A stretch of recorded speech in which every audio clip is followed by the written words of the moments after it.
es el tema que hemos estado viendo, es el que tiene que ver con el 17 de Tamuz, el cual voy a seguir explorando.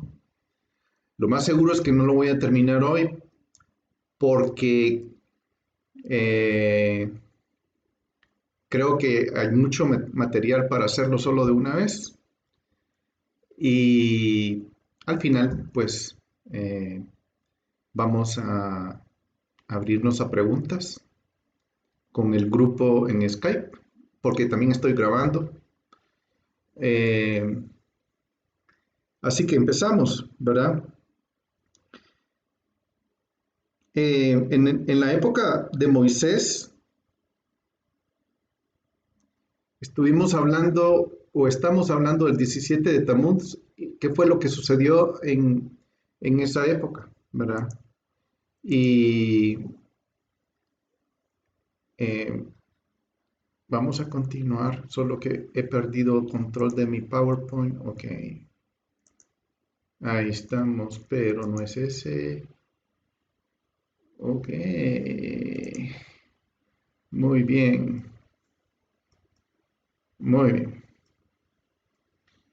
Ok, estamos en el monte, vimos la parte donde se erigió el becerro de oro. Yo quiero tocar algunos puntos hoy acerca de por qué se erigió el becerro de oro y apelar a ciertos puntos que tal vez sean nuevos para algunos de ustedes y tal vez no, pero sí como que abrir una narrativa o una perspectiva distinta a la que estamos acostumbrados a vivir cuando estamos leyendo, porque normalmente el becerro de oro se trata de una forma muy simple, pero yo creo que va más allá de lo simple y eso es lo que vamos a explorar hoy.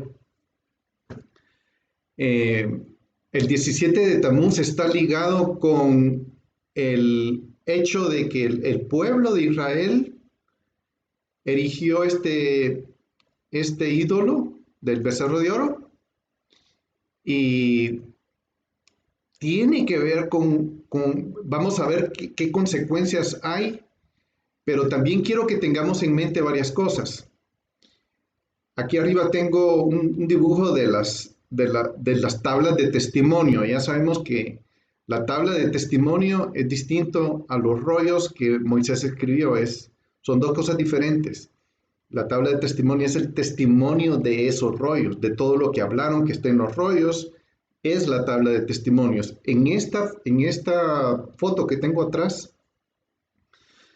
lo que está estableciendo aquí es que esto es lo que es las tablas de testimonio, la vara de Aarón con la flor de almendra reverdecida y maná. Este es el contenido del arca del pacto.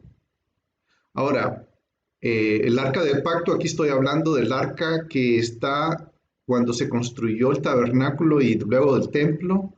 Dentro del arca del pacto está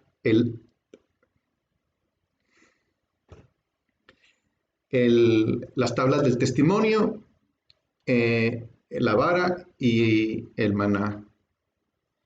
Yo quiero que consideremos por qué eso está dentro del arca del pacto. Es importantísimo, es importantísimo que consideremos que Dios puso en el lugar más sagrado, en el lugar más sagrado del espacio que ocupa el lugar santísimo, están las tablas. O sea, eso tiene que, tiene que ser un elemento que debe estar en nuestra mente todo el tiempo, ¿verdad? Ahora, otra cosa que quiero decir al respecto es que el, el, el Mishkan o el tabernáculo es una sombra de lo que está en el cielo. O sea, si en la parte más profunda o más santa, o donde se hace se hacen las cosas más delicadas y más santas del movimiento del Espíritu de Dios con el sumo sacerdote dentro del lugar santísimo. Ahí está esto, porque es importante. Imagínense cómo no va a ser importante, ¿verdad? Normalmente le damos importancia al candelabro o a la mesa de los panes de proposición o cualquier otro, o incluso al arca, y vemos que ahí todos los años llegaban y se hacía la expiación anual por el pueblo de Israel, se derramaba sangre sobre ese lugar. O sea, todo eso tiene que ver. Pero el punto es que es un lugar, la palabra de Dios o las palabras de Dios que Él dijo en el monte del Sinaí no es algo que debemos ignorar o ponerlo a un lado. Está en el lugar más santo. O sea, Dios lo puso ahí y ahí está. Ahí sigue, ¿verdad? Ese es un punto. O sea, lo digo porque precisamente el aspecto de rechazar las tablas nos tiene que llevar al tema del arrepentimiento. O sea, Dios quiere que en el hecho de, por ejemplo, en el 17 de Tamuz, que baja Moisés, pone orden, después de haber roto las tablas, por cierto, pone orden, llama arrepentimiento, que la gente retorne, regrese, y tenemos que regresar. O sea, eso es algo que tenemos que hacer, regresar a lo que Dios tiene para nosotros. Muy bien. Voy a leer esta escritura en Levítico 26,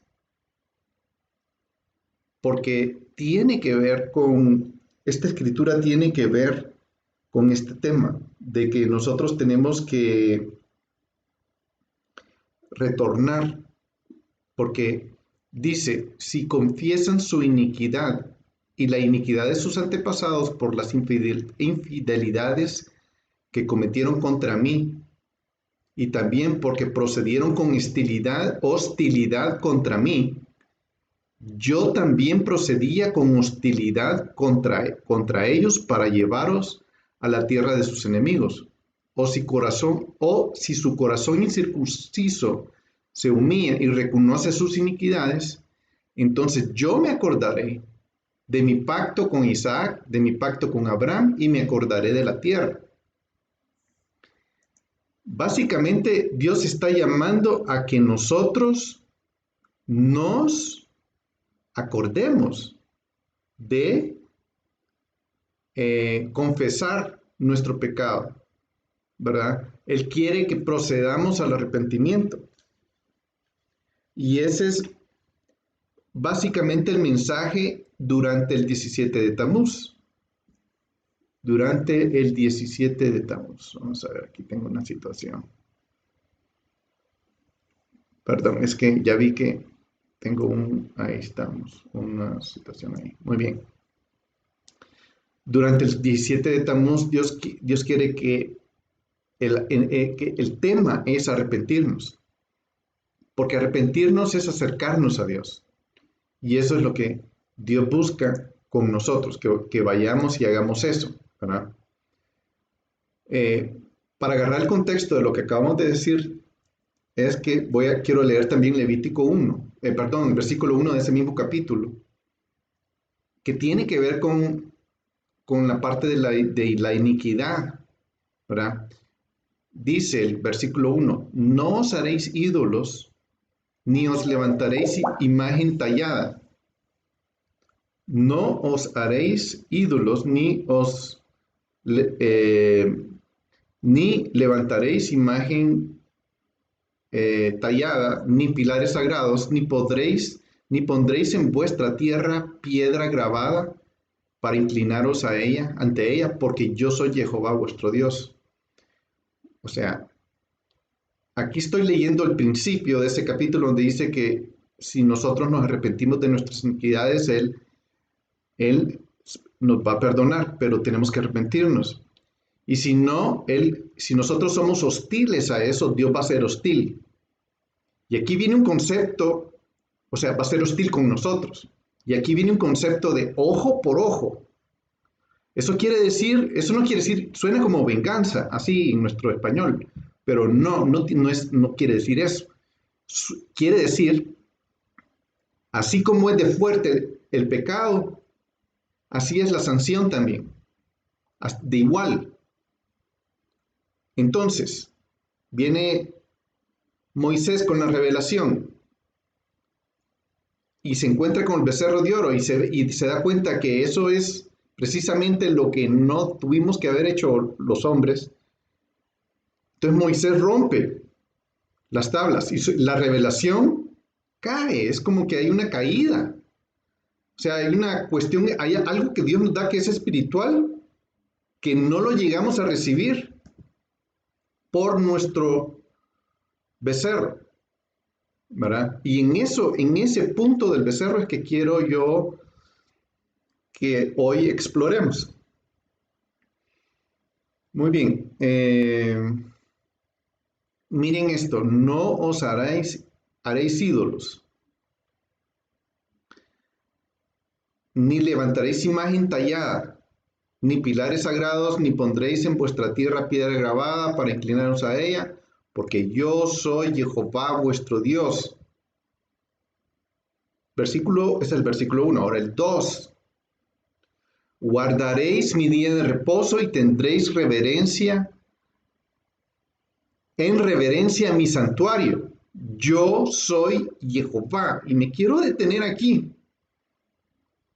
En este capítulo, versículo 2, dice, guardaréis mi día de reposo y tendréis en reverencia mi santuario.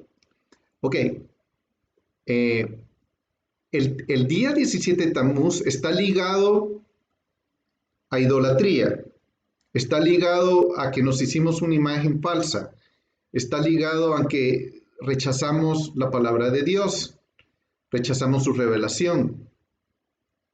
Y aquí está empezando a decir que no nos hagamos imagen.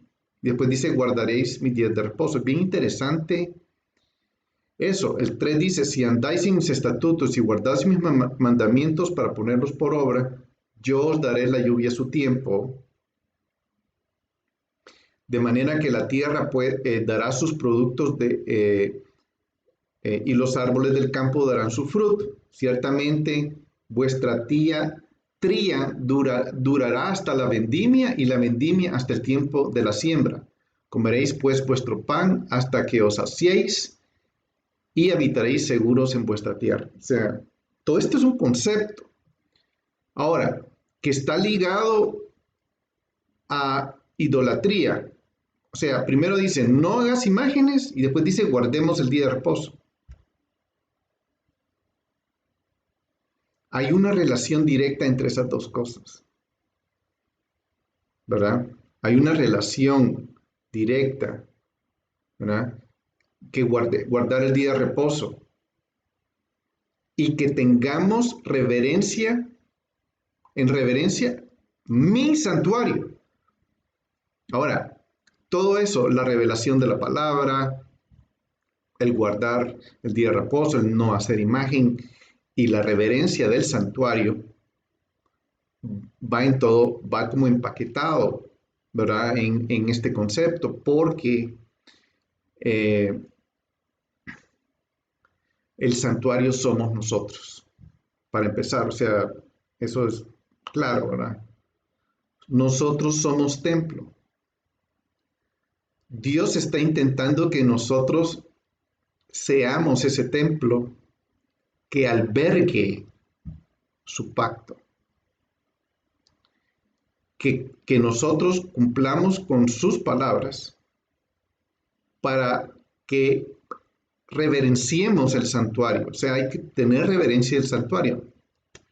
Yo soy el santuario. Ustedes son el santuario. El Espíritu de Dios que mora en nosotros es el santuario. Donde Dios habita es el santuario. ¿Y qué hay en la parte más profunda del santuario? Las tablas del testimonio, el maná y la vara de Aarón. O sea, todo eso va junto, ¿verdad? Y eso es lo que quiero que vayamos viendo. Ahora, 40 días después de que, 40 días después de que Moisés subió, se encontró con el aspecto este del becerro de oro, ¿verdad? Y ese fue el día del 17 de Tamuz. Ahora, el 17 de Tamuz es un día muy interesante, lo estuvimos viendo la vez pasada que pasó en esos días en el video anterior. Y lo que, digamos, yo quiero que vayamos pensando es que es un día en que suceden cosas, espiritualmente suceden cosas. A través de la historia han sucedido cosas y las cosas que han sucedido en esta fecha tienen que ver con una brecha que se abre, que es, que es como la introducción de esa brecha, donde entra algo que va a destruir el templo. Entonces, sí es interesante conocer que espiritualmente en la atmósfera, o no sé cómo decirle, en el espacio de la Biblia, año tras año, esta fecha tiene un efecto, como todas las fiestas tienen un efecto, las fechas tienen efecto, porque son fechas donde andamos nosotros caminando ahí año tras año. No son nuevos días, son los mismos días donde se hicieron estas cosas. Entonces, la idea es como ir conociendo o ir poniendo atención de que esta fecha es peligrosa en ese sentido. Entonces, podemos tomar alguna una prevención al respecto. Por ejemplo, orar, Señor, yo soy cuerpo, yo soy el templo de tu espíritu y yo te pido que guardes me guardes a mí para que mi templo no sea eh, ni destruido, ni difamado, ni manchado, hay una palabra, ni desolado. Ese tipo de cosas, porque eso es lo que ha estado pasando en todas estas fechas. Entonces la idea es que nosotros conozcamos porque nuestro camino que nosotros estamos llevando es el camino profético y la fecha es profética, ¿verdad? El anteayer, comenzamos el mes de Tamuz. Fue la luna nueva de Tamuz y en Argentina hubo un eclipse. Bueno, ese yo considero que es importante. O sea, por alguna razón hay una señal en el cielo sobre este mes de Tamuz. Este mes de Tamuz tiene esa característica, que es un mes donde se tratan temas que han sucedido cosas que a lo largo de la historia, Israel, al acercarse a estas fechas, lo que han hecho es ayunar, ¿verdad? Y lo vimos en el video anterior, las escrituras de Zacarías, donde se toman sus precauciones. Ahora, Tammuz 17 este año cae el julio 20 del 2019. O sea, ¿qué quiere decir eso? No sé qué quiere decir. pero esa es la fecha, julio 20, ¿verdad? En Israel lo que hacen es ayunar en esa fecha. En Israel eso es lo que están haciendo, ayunando en esa fecha. Entonces, yo solo quiero como poner en perspectiva cuándo es. Hay una cosa interesante con respecto a esta fecha, lo mencioné en el video anterior, lo quiero traer otra vez hoy porque hoy es ese día, 4 de julio. ¿Qué es el 4 de julio? Es el Día de Independencia de Estados Unidos, el 4 de julio, ¿verdad? ¿Qué tiene que ver el Día de Independencia de Estados Unidos con 17 de Tamuz? Tiene que ver mucho porque el 4 de julio de 1776 fue 17 de Tamuz ese año. Qué raro, ¿verdad? ¿Es casualidad? No es casualidad. A mí me llama mucho la atención. Desde 1776 para la fecha, el 4 de julio ha coincidido con el 17 de Tamuz 12 veces. En este año no cayó, hoy es 2 de Tamuz, hoy ya estamos en 3, y no, y es 4 de julio, o sea, no coincidió este año, pero han habido años en que sí, o sea, 12 veces en esa época de 200 y pico de años que tiene Estados Unidos de haber sido nación. Y lo digo porque es interesante. Creo que no vamos a abundar en esto hoy, pero vamos a ver eso. Muy bien, hablemos del concepto ojo por ojo, ¿verdad?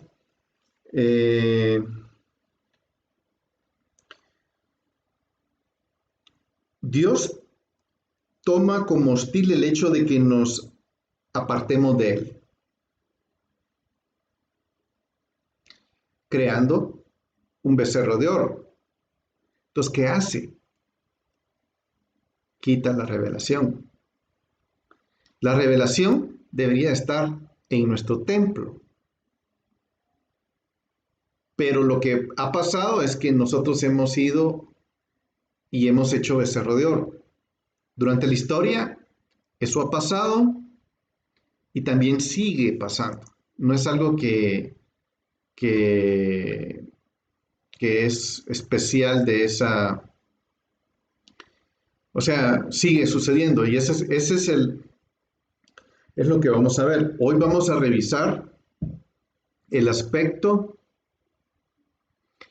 de la imagen del becerro de oro, ¿verdad? ¿A qué se refiere esa situación de la imagen del becerro de oro? ¿Verdad? Muy bien. Me perdí un poquito aquí en mis notas. Voy a encontrar.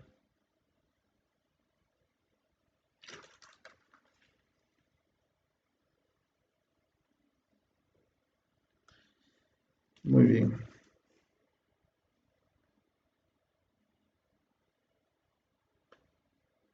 Parte del becerro de oro, voy a ir como elaborando un poquito en eso, es que nosotros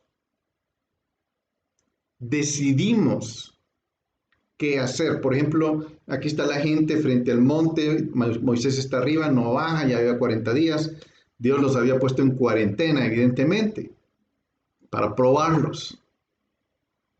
¿Y qué pasó? Surgió el becerro de oro, como dice Aaron, surgió, ¿verdad? Y, pero veamos cómo es que surgió eso. Revisemos esos aspectos, ¿verdad? Vamos a ir a esta escritura que está en Éxodo 4 y vamos a explorar un término que se usa en ese aspecto cuando surge el becerro. Y lo vamos a leer. Veámoslo. Es Éxodo 4, versículo 12. Dice, ahora pues, ve, y yo estaré con tu boca y te enseñaré lo que has de hablar. Aquí está hablándole Dios a Moisés para que vaya y se enfrente a Faraón. ¿Sí? Entonces, Dios le dice, ahora pues ve y yo estaré en tu boca y te enseñaré las cosas que has de hablar. ¿Cómo puede estar Dios en mi boca? O mejor dicho, ¿cómo puede estar Dios en la boca de Moisés? No sé.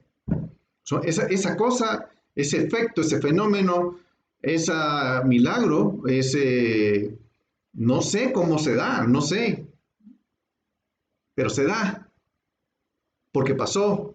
Va, entonces, el 13 dice, pero él dijo, te ruego, Jehová, envía ahora el mensaje por medio de alguien más, del quien quiera que mandes. No me uses a mí, no, porque yo no puedo. Entonces encendió la ira de Jehová contra Moisés y le dijo, ¿no está ahí tu hermano Aarón, el levita? Yo sé que él habla bien, y además he aquí él sale a recibirte, al verte se alegrará, se alegrará y en su corazón. El 15 dice, y tú le hablarás y pondrás las palabras en su boca. Y yo estaré con tu boca, otra vez, yo estaré con tu boca. Y con su boca os enseñaré lo que habéis de hacer. Es una cosa rara. Yo estaré con tu boca. Además, él hablará por ti al pueblo y te servirá como boca y tú serás para él como Dios. Tú serás para él como Dios. Wow, momento. ¿Quién va a ser para quién como Dios? Tú es Moisés, ¿sí? Y él es Aarón. Ok, aquí es donde las teologías se van al extremo, tambalean, luchan, dan explicaciones humanas, porque lo que se está hablando es imposible, pues, para nosotros. El 17 dice, y tomarás en tu mano esta vara con la cual harás señales. ¿Verdad? La vara. ¿Verdad? Tomarás tú esta vara con la cual harás señales. O sea, una vara va a ser señal. Dios en mi boca. ¿Qué si nos dijera Dios eso a nosotros? ¿Cómo procesamos esta información?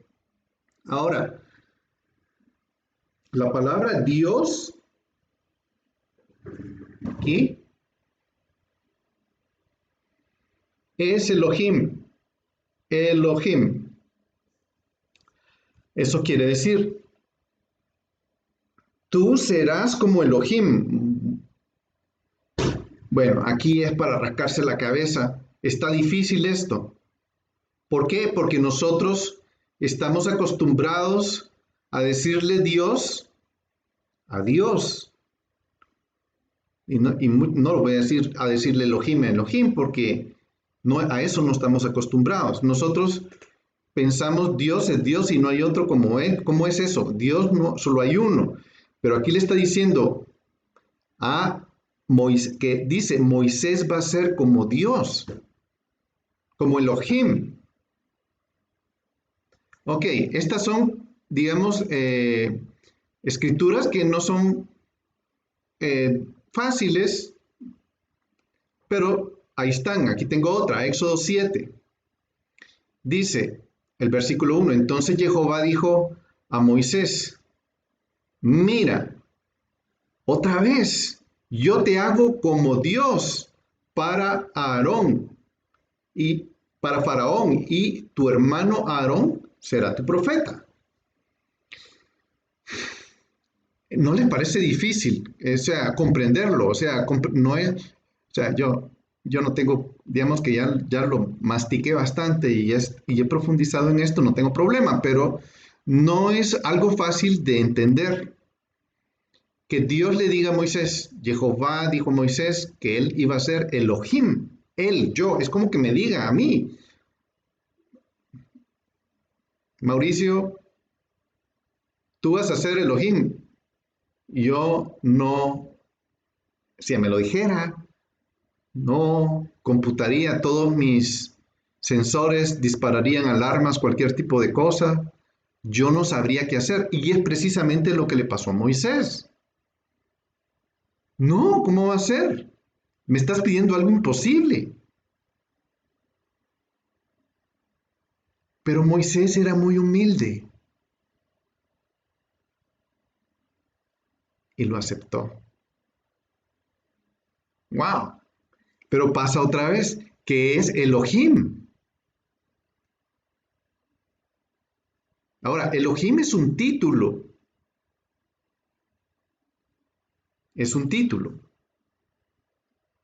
¿verdad? De un ser sobrenatural, de Dios, ¿verdad? Y eso es lo difícil. Eh, en, déjenme ver, el Salmo 82 habla de la misma manera. Versículo 1 dice, no sé si lo tengo, vamos a ver si lo tengo aquí, no me recuerdo, perdón, perdí, bueno, no sé si lo tengo. Ok,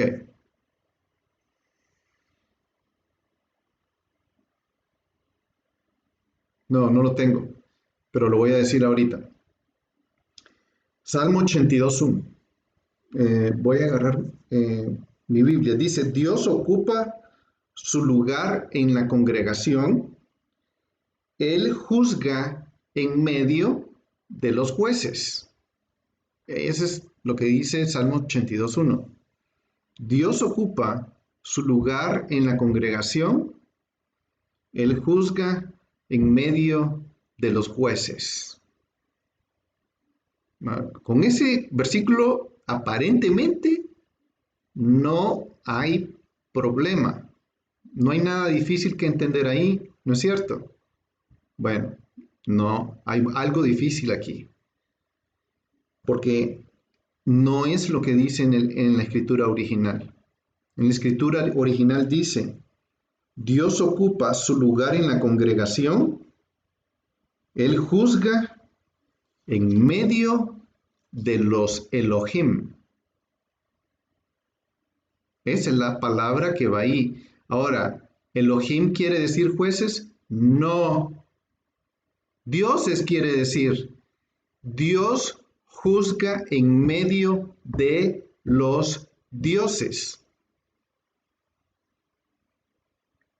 Aquí otra vez,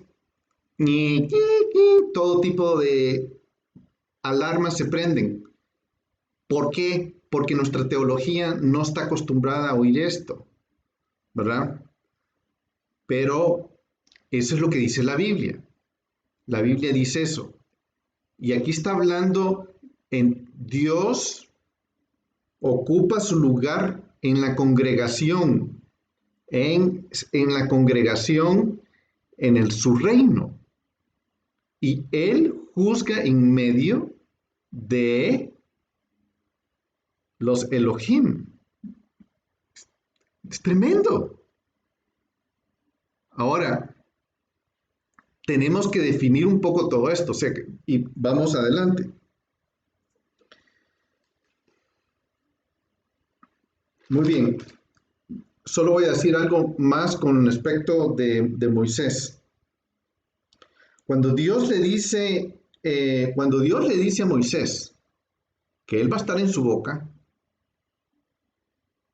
él lo que le está diciendo es que él va a hablar, Dios.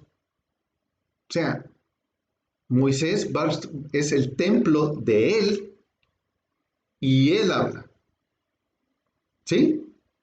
El Espíritu de Dios viene sobre Moisés y él habla. Eso, digamos que con eso no tenemos problema, porque eso en el Nuevo Testamento lo oímos, ¿verdad? Así como lo acabo de decir yo, yo creo que es lo que está pasando acá.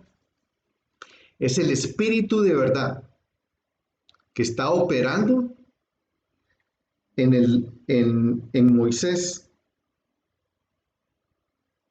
Pero este Espíritu de verdad, que es el Espíritu que muestra la voluntad de Dios, el mundo, como dice en Juan 14, no lo puede recibir. No lo puede recibir.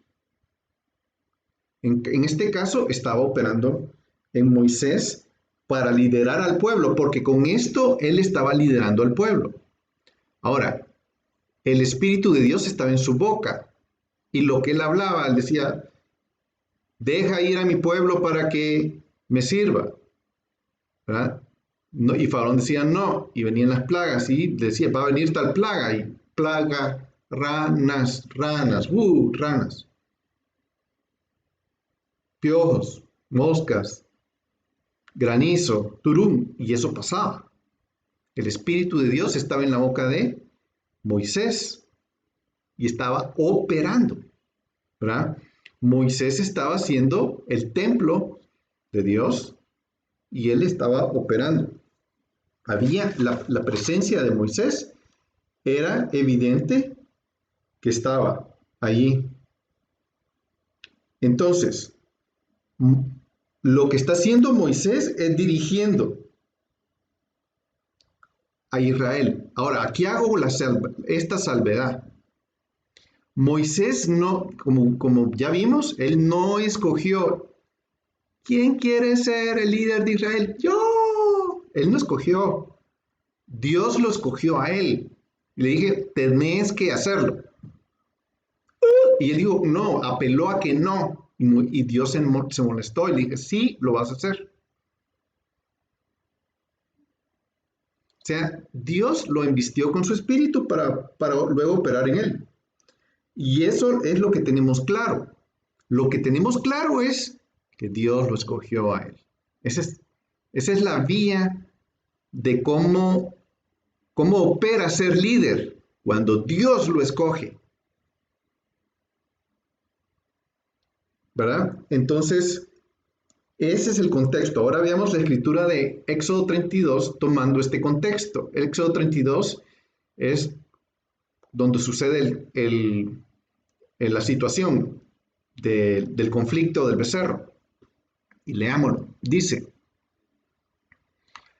cuando el pueblo vio que Moisés tardaba en bajar del monte, la gente se congregó alrededor de Aarón y dijeron, levántate, haznos un Dios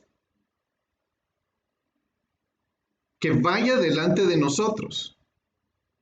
En cuanto a este Moisés, el hombre que nos sacó de la tierra de Egipto, no sabemos qué le haya acontecido. Ok, haznos y sale un becerro, ¿no? ¿Por qué? Porque Moisés se desapareció. Al que Dios eligió para dirigirnos, ya no está. A saber qué le pasó. No sabemos qué le pasó. Entonces hagamos uno. ¿Para qué? Para que nos dirija, para que, para que nos siga adelante, ¿verdad? Para que nos lleve. Haznos un Elohim.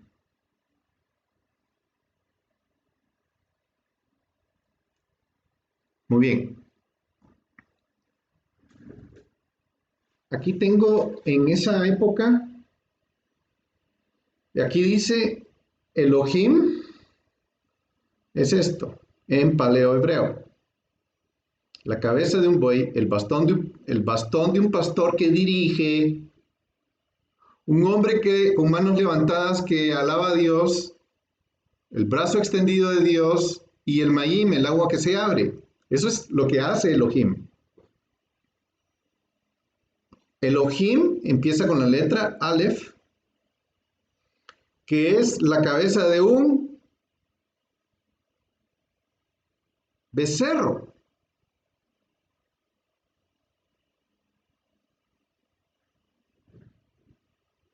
Entonces,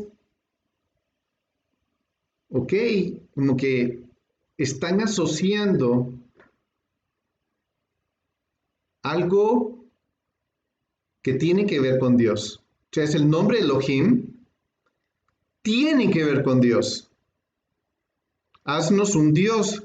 Fue el que extendió su mano, que los sacó de Egipto, que es el pastor, es el líder que los está dirigiendo.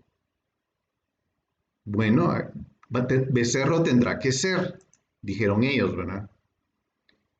Ok, en Éxodo 32 dice, el versículo 25, y viendo Moisés al pueblo desenfrenado, porque Aarón les había permitido el desenfreno para hacer burla de sus enemigos. Eso es la versión de la Biblia de las Américas.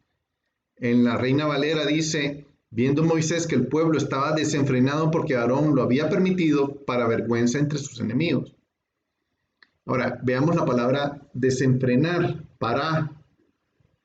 No, yo voy a seguir. Para quiere decir desenfrenar, ¿verdad? Para destaparse, exponerse, desnudarse. Exponerse, desnudarse. Liderar, actuar como líder, dejar abandonar, ignorar, dejar ir, soltar, dejar solo, evitar,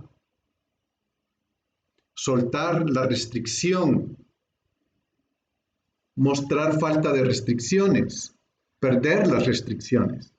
Desenfrenarse quiere decir eso, quiere decir, desenfrenarse quiere decir no hacer caso.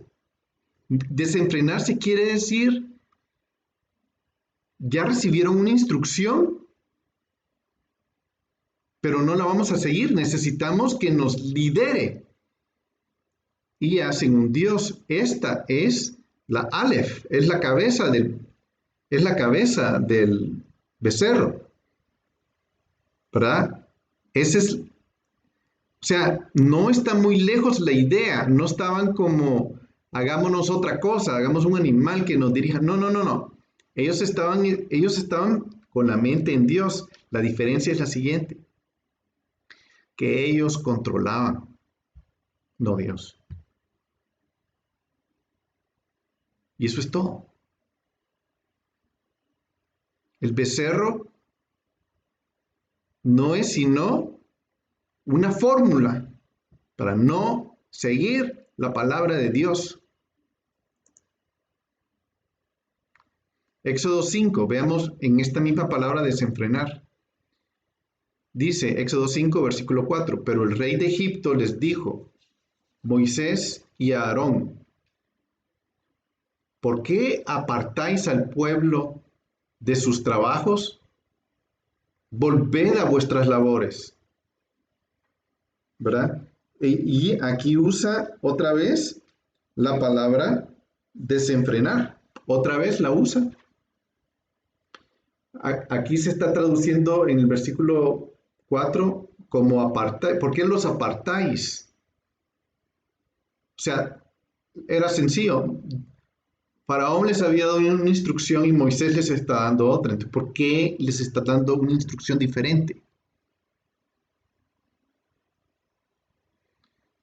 Básicamente, el becerro de oro lo que hace es desviarnos a una instrucción distinta.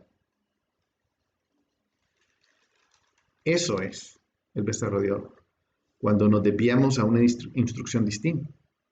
Cuando nos desenfrenamos.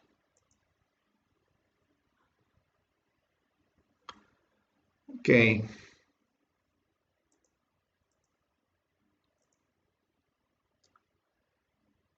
No, por eso dice, no os haréis ídolos, ni os levantaréis imagen tallada, ni pilares sagrados, ni pondréis en vuestra tierra piedra grabada para inclinaros ante ella, o sea, para que sea como Dios, porque yo soy Jehová vuestro Dios. No haráis, no tenemos que hacer cualquier cosa, una imagen, un pescadito, una cruz. No. ¿Por qué? Porque nos va a desenfrenar. Paso número 1 para desenfrenarnos es una imagen. Y eso es lo que no hay que hacer.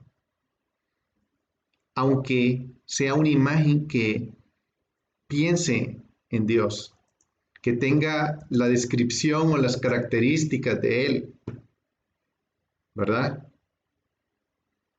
Eso es no nos torzamos, o no sé si lo dije bien, torzamos, no nos desviemos de Dios. La imagen hace eso, desviarnos, ¿verdad? Porque nos aleja de su voluntad, de su palabra. Ahora, con esto quiero agarrar el versículo de 1 Corintios 6:19, que dice, ¿o no sabéis que vuestro cuerpo es templo del Espíritu Santo que está en vosotros, el cual tenéis de Dios y que sois vuestros? Y ese es el punto. El punto es que al nosotros hacernos una imagen, ponemos en nuestro templo otras instrucciones que no son las de Dios, ¿verdad? Dios ya nos dio instrucciones y así como las instrucciones están puestas en el lugar más santo de la presencia de Dios, donde llega Dios o donde Dios se mostraba a Israel cada año. Pero veamos el versículo de 1 Corintios en su contexto, porque es muy interesante ver eso en su contexto. ¿No sabéis vosotros que vuestros cuerpos son miembros de Cristo? ¿Tomaré acaso los miembros de Cristo y los haré miembros de una ramera? De ningún modo. ¿O no sabéis que el que se une a una ramera es un cuerpo con ella? Porque el que dice, los dos vendrán a ser una sola carne. Pero el que se une al Señor es un espíritu con Él.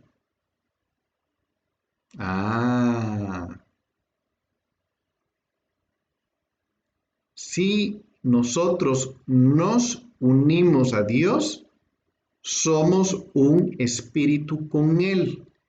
Y está comparando esa figura de unirnos en espíritu con Él a la figura de cuando alguien se mete con una ramera, porque se vuelven una sola carne. Entonces dice, huid de la fornicación. Perdón, sí, huid de la fornicación. Todos los demás pecados que un hombre comete están fuera del cuerpo, pero el fornicario peca contra su propio cuerpo, contra su propio templo. El fornicario peca contra su propio templo. Pero cuando nosotros estamos, el Espíritu de Dios, el Espíritu de verdad, está en nosotros, estamos unidos a Él en nuestro templo. Y eso es lo que pasaba con Moisés. Estaba unido con Dios en su templo. Sigamos leyendo. 1 Corintios 6, el 19 dice: ¿O no sabéis que vuestro cuerpo es templo del Espíritu Santo que está en vosotros, el cual tenéis de Dios, y que no sois vuestros?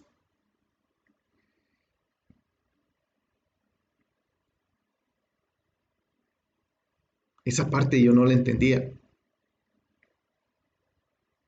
El Espíritu, si el Espíritu de Dios está en mí, no soy yo. El que estaba hablando con Moisés ante Faraón era Dios, no era Moisés. ¿Cómo opera eso? No sé, pero era evidente que el Espíritu de Dios estaba operando en él. Ahora dice, pues el último versículo, ahí termina el capítulo, pues por precio habéis sido comprados. Por tanto, glorificad a Dios en vuestro cuerpo y en vuestro espíritu, los cuales son de Dios. O sea, si yo tengo eso claro, soy yo de Dios. Soy yo de Dios quiere decir que yo voy a hacer lo que Él quiere. O sea, yo soy esclavo o siervo de Él. Soy esclavo de Él. Ya no vivo yo, sino que vive Él en mí.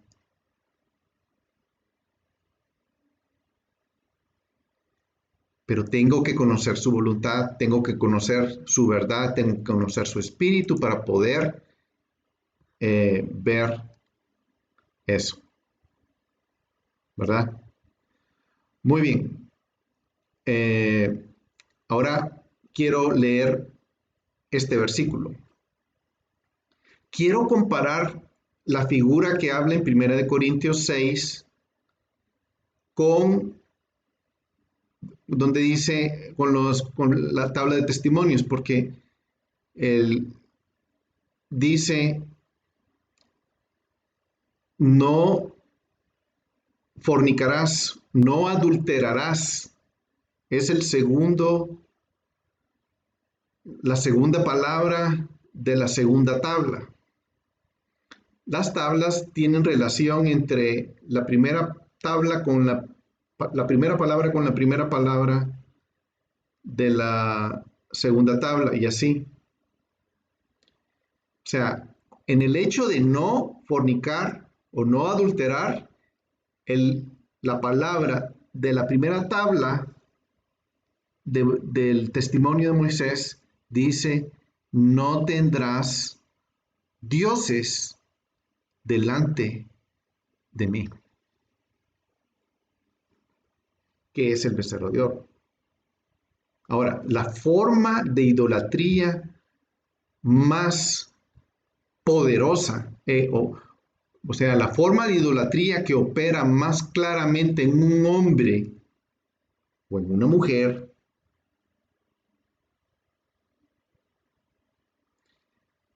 no es haciendo imágenes. O sea, el señor que trabaja en la carretera que vende imágenes, no no trabaja en el negocio de hacer dioses. Bueno, sí los hace, pero no es ese nivel que estamos hablando acá, sino estamos hablando en nivel que afecta a nuestro espíritu y es hacer nuestra propia voluntad. La forma de idolatría más alta, más grande, es yo hago lo que quiero. ¿Por qué? Porque me da control, me hace Dios, hago mis instrucciones, yo hago lo ¿qué quiero? Ese es el becerro de oro. Y una imagen como esta me funciona porque disfrazo que es Dios, pero yo lo controlo. Entonces, me hago a un lado de la palabra, de su revelación, de sus palabras, y pongo mi interpretación de esas palabras.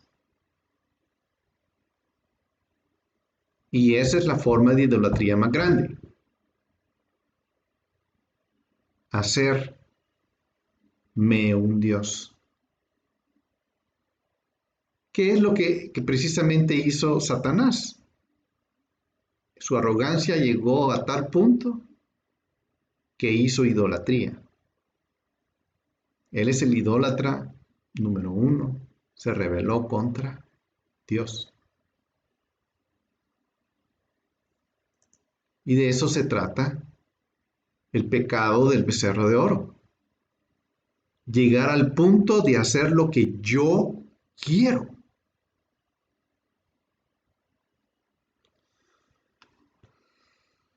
Eso es. Rechazar el espíritu de verdad. Eso es. Entonces, por eso es que es peligroso, porque cuando yo empiezo a navegar en esas aguas de que yo hago lo que yo quiero, lo que estoy haciendo es produciendo una brecha que eventualmente va a destruir mi templo. Y eso es lo que pasó el 17 de Tamuz. A lo largo de la historia, en la historia de Israel, las 2 veces que el templo fue destruido en el 9 de Av, el 17 de Tamuz fue cuando los enemigos lograron entrar la muralla a la ciudad de Jerusalén. O sea, ese es la defensa, la muralla. Y la palabra de Dios es nuestra defensa. Pero si nosotros no hacemos la palabra de Dios, la muralla se abre y nos exponemos, ¿cuál era la palabra? No era destrabamos, desenfrenamos. Nos desenfrenamos y cae nuestra protección. El enemigo entra y destruye el templo. Por eso es que es interesante el 17 de Tamuz, porque nos muestra un proceso de destrucción y el proceso comienza en que yo no voy a hacer la voluntad de Dios y ahí empieza el proceso de que se abre la brecha para la destrucción del templo. Y estoy hablando de un templo, así lo mismo pasó en la historia, se abre ese aspecto. Ahora, regresando al punto que vimos en la clase de Pesach, porque yo quiero amarrar esto con todo eso. Cuando Dios dice, no se turbe vuestro corazón, creed en Dios, creed también en mí.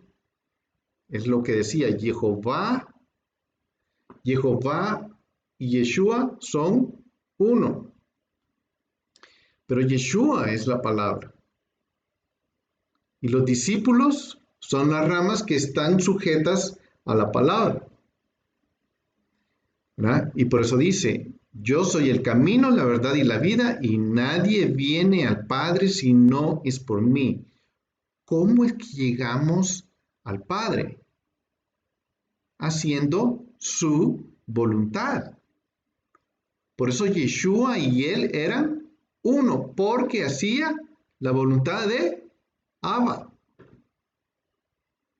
Entonces dice, el 11, versículo 11 del capítulo 14 de Juan dice, creedme que yo estoy en el Padre y el Padre en mí.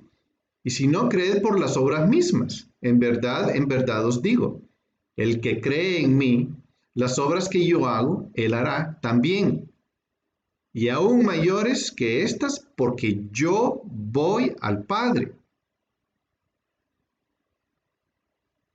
Hay un versículo que dice que Yeshua hacía solo las cosas que veía al Padre hacer. O sea, el fruto de lo que él hacía, Yeshua, era lo que veía al Padre hacer. El fruto de lo que Moisés hacía era lo que Dios decía, le decía, ¿verdad? En el cuarto de oración hemos estado teniendo un tiempo especial porque hemos estado cantando cosas que en los salmos nos inspira a cantar. Por ejemplo, enséñanos el lenguaje de tu espíritu, ¿verdad? Y, y el lenguaje del espíritu no es hablado necesariamente, ¿verdad? Sino quiero ver tu palabra. Quiero escuchar tu visión. Quiero ver tu revelación. Muéstramelo, pero no en mis ojos. Cosas bien interesantes. Y pidiéndole, Señor, enséñanos el lenguaje de tu espíritu. Y todo eso comienza con una sola palabra. Creed. Si yo creo que Yeshua está en el Padre y yo lo creo, y si yo creo que yo voy a hacer las palabras de Él, voy a hacer cosas. Pero no es que yo me voy a levantar en la mañana y dice, oh, hoy voy a hacer un milagro. No, es como me voy a conectar a hacer lo que Dios me manda y en el día va a venir Él y me va a decir, haz esto. Y yo voy y yo voy a ir a ver las cosas que Él hace, no las que yo pienso que voy a hacer. Y yo voy a ser tan sorprendido como las otras personas que vean eso. Veamos sigamos leyendo en el Juan 14:15 dice, si me amáis, está Yeshua diciendo, si me amáis, guardaréis mis mandamientos. Y yo rogaré al Padre, Él os dará un consolador para que esté con vosotros, es decir, el espíritu de este mundo, el cual el mundo no puede recibir. Y como no lo puede recibir el mundo porque no creen en las palabras, entonces lo que hacen es hacer su propia agenda y tener su propia revelación, porque no creen en sus palabras. Y eso es el becerro de oro. Ese es el becerro de oro. Porque ni lo conocen, pero vosotros sí le conocéis, porque mora en vosotros y estará en vosotros. En ese día conoceréis que yo estoy en mi Padre, y vosotros en mí, y yo en vosotros. Y Jesús respondió y dijo, si alguno me ama, guardará mi palabra, y mi Padre lo amará, y vendremos a él, y haremos templo con él.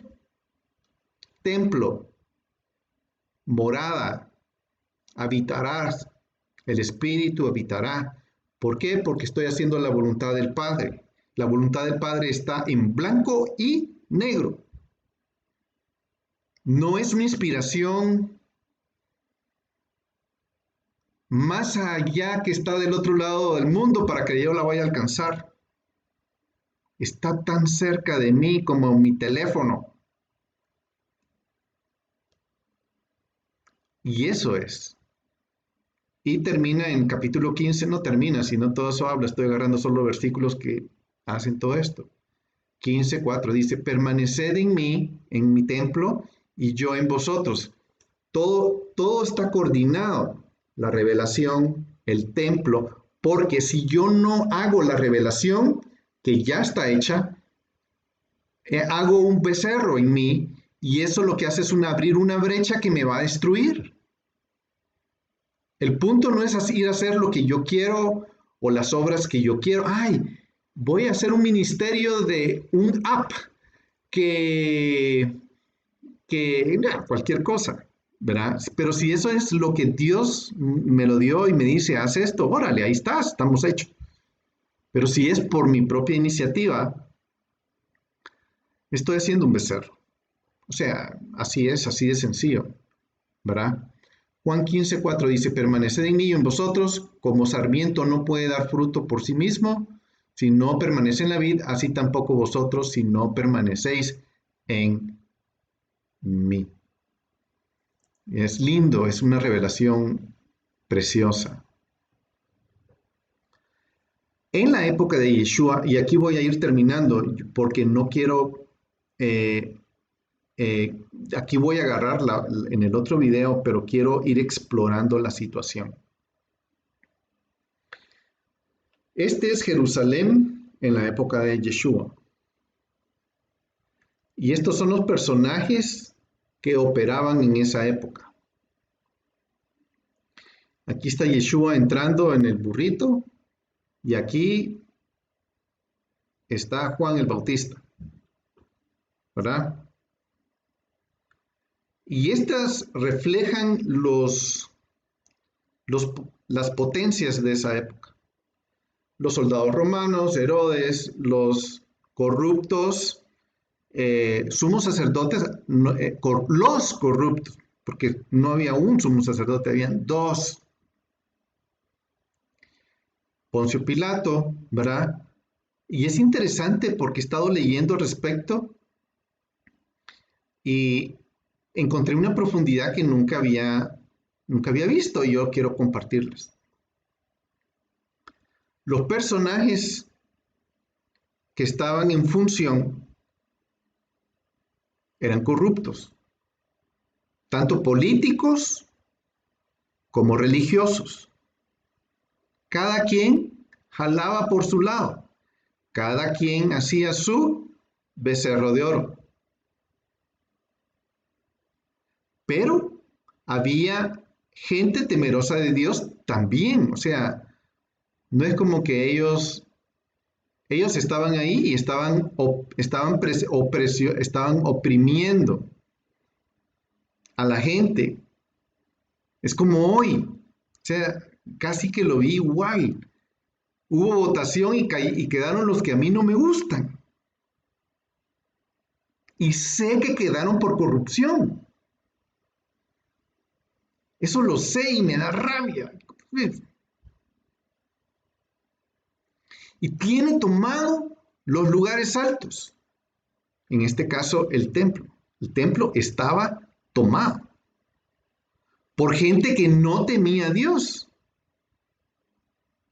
Pero había gente que temía a Dios en esa época. Sí, había gente que temía a Dios en esa época, como en esta época que estoy viviendo yo, que también hay gente que teme a Dios, que están muy ocupados en sus templos buscando la voluntad de Dios bajo su dirección. Y es lindo ver todo eso, porque estamos viviendo la misma y exacta situación que Yeshua vivió cuando él vino.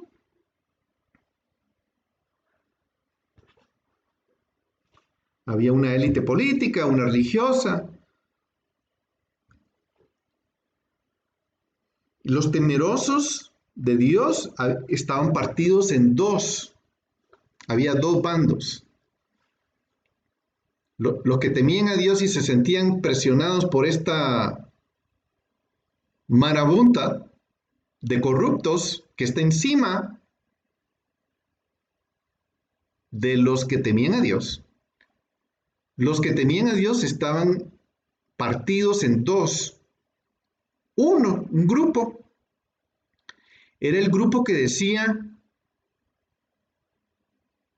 ay, ay, ay, tenemos corruptos encima de nosotros que están ocupando el templo. Y ahí viene la situación, el templo. En ese templo está puesto el nombre de Dios. No lo podemos abandonar. Tenemos que seguir aguantando a estos infelices. No podemos abandonar el templo. Y el punto es que era el templo, ¿verdad? Había otro grupo que decía, el templo al chorizo no es el templo, es la voluntad de Dios.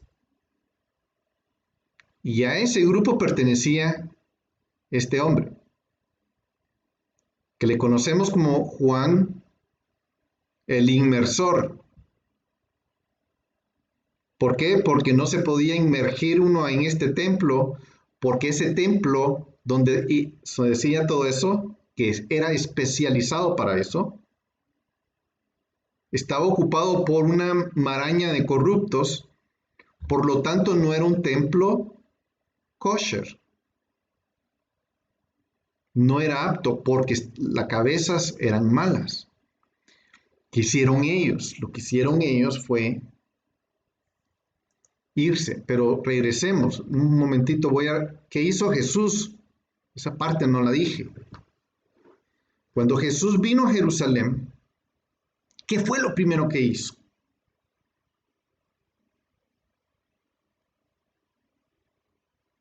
Fue al templo a exponer su desacuerdo con esta maraña de gente. Y eso produjo que esta gente entrara miedo en ellos. Este hombre nos puede hacer daño, tiene un poder, tiene carisma y nos puede votar siendo uno.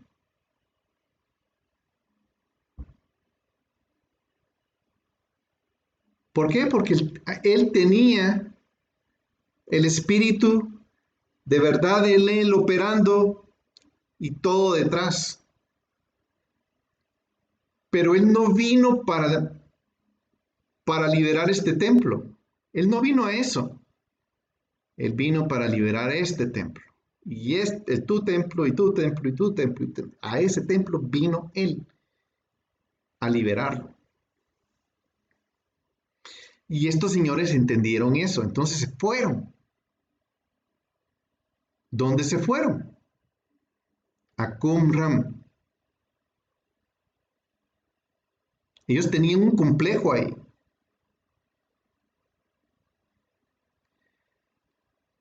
Ellos construyeron un lugar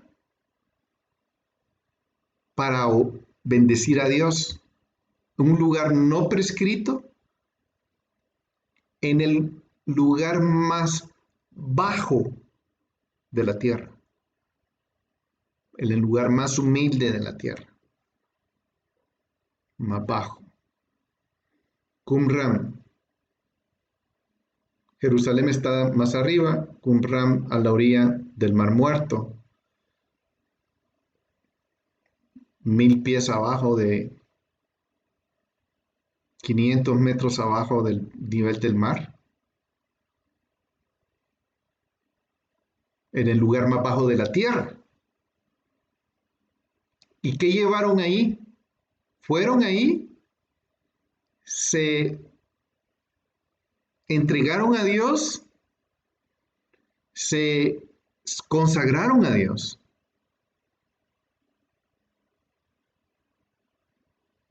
Y ellos tenían las escrituras. Esas escrituras que ellos tenían son las que hoy se han encontrado. Momento, ¿cómo que se han encontrado? Si las escrituras vienen, yo la tengo desde hace más, y hay Biblia de no sé cuánto, sí, sí hay Biblia, pero cualquiera que ha estudiado la historia de la Biblia sabe que no hay originales de la Biblia, hay copias de la Biblia, hay fragmentos originales. pero pequeños. Pero el descubrimiento de las escrituras que los esenios tenían en su custodia, en el Qumran, que los fueron a esconder a las cuevas, que contienen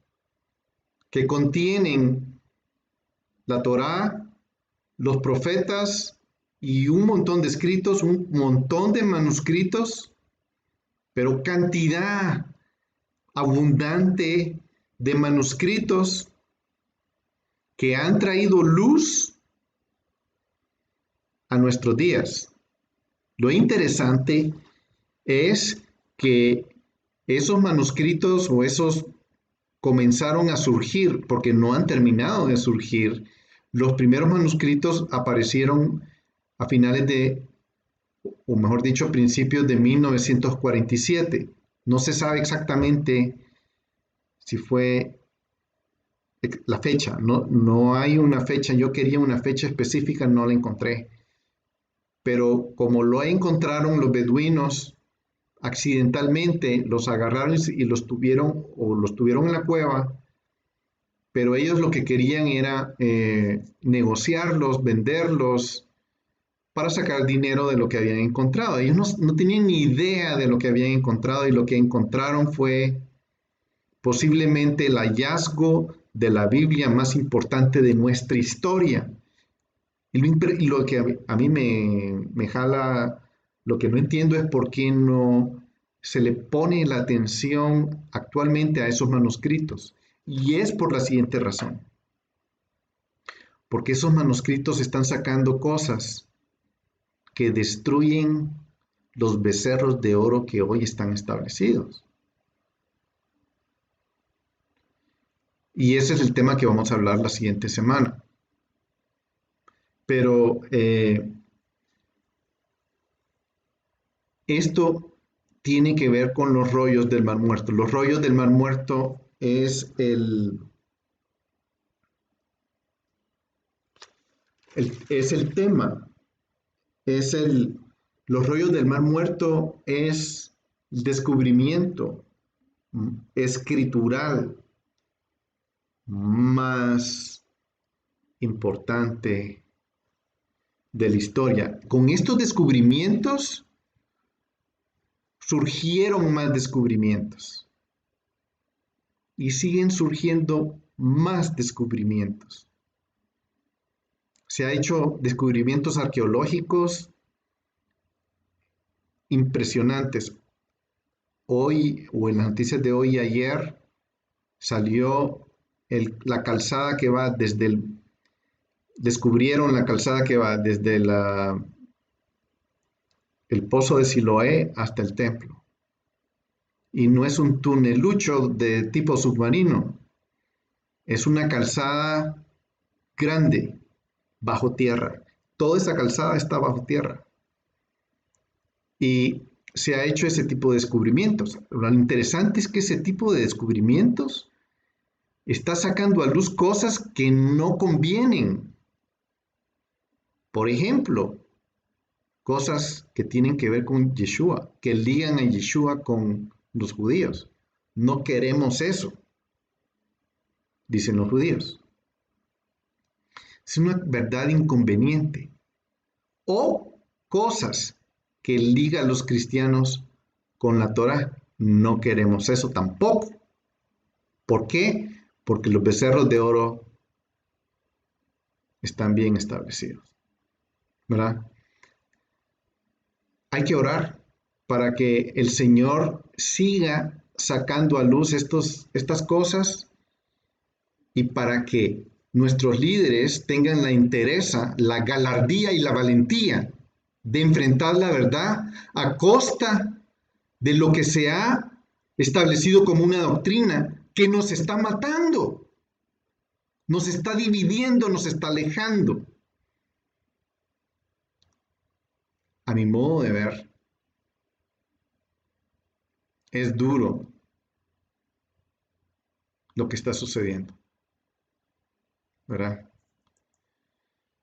Tremendo. estos escritos, estos manuscritos del rollo del Mar Muerto, están revolucionando y destruyendo teologías que fueron establecidas hace cientos de años, de cualquier bando. Tenemos que buscar. Y gracias a los esenios que guardaron esto para nosotros, cuyos rollos fueron encontrados un año antes del el establecimiento del Estado de Israel. Estoy hablando de hace 70 y pico de años, 1 o 2, de este descubrimiento, y casi no se oye nada de ellos. El que busca lo encuentra, eso sí, sí hay, porque hay sitios que solo habla de eso. Y traducciones impresionantes. Hay gente que se dedica a eso. Nehemiah Gordon, por ejemplo, que muchos de nosotros lo oímos. Aprendemos mucho de él. Yo aprendo mucho de él porque él descubre tantas cosas que nos acercan a Dios y a su templo. Entonces, esto es un descubrimiento importante. Ahora, con esto quiero decir que hay rabinos que no creen en el Estado de Israel. O sea, son cosas que normalmente no se hablan mucho en nuestros medios. Pero hay grupos de rabinos ortodoxos que creen que el Estado de Israel va a ser establecido por el Mesías. Y que este Estado de Israel actual es un Estado corrupto.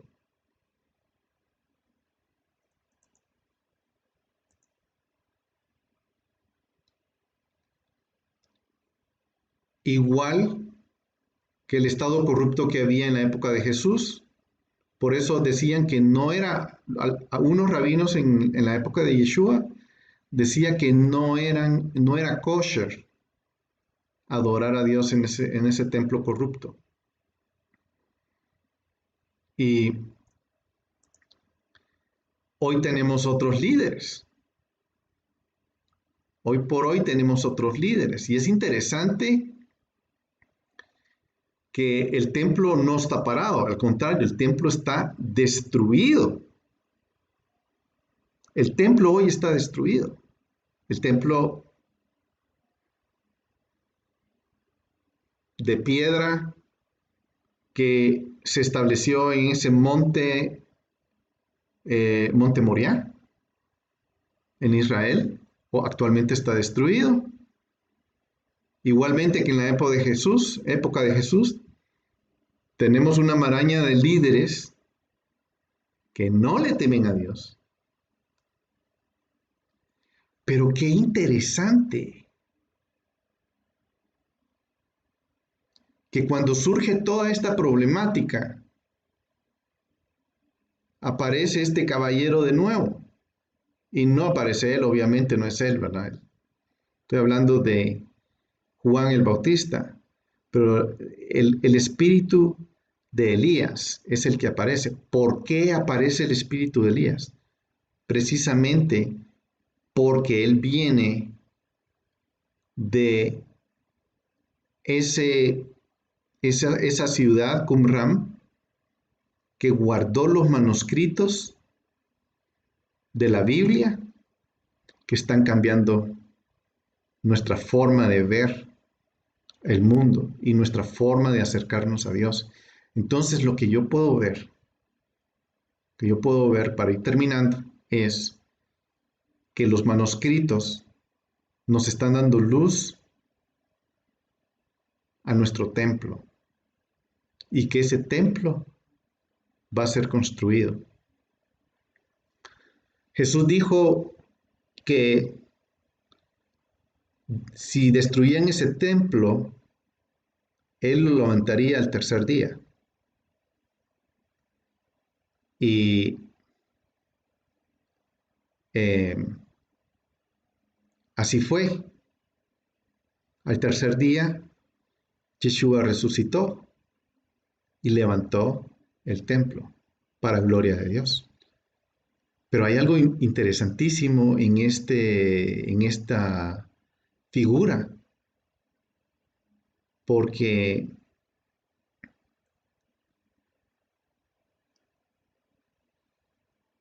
el templo va a ser levantado de la misma forma que fue levantado porque al tercer día ya estaba levantado. Eso quiere decir que fue entre el segundo y tercer día que se levantó. 2 días. Son 2000 años.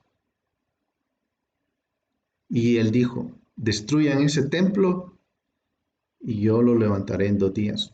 Lo que correspondería también a 2000 años. O sea que estamos en una época donde eso también puede suceder. Y lo interesante es que tenemos la misma maraña, élite política y religiosa que están encima tratando de adueñarse de este punto, el terreno más controversial de la tierra, el Monte Santo. Bueno, eh, aquí vamos a parar, vamos a terminar nuestra, eh, nuestra clase de hoy y vamos a seguir con un tema más la otra semana. No lo quería terminar hoy porque sí es algo que tenemos que meditar y la quiero tomar un poquito despacio. Así que nos vemos en la siguiente.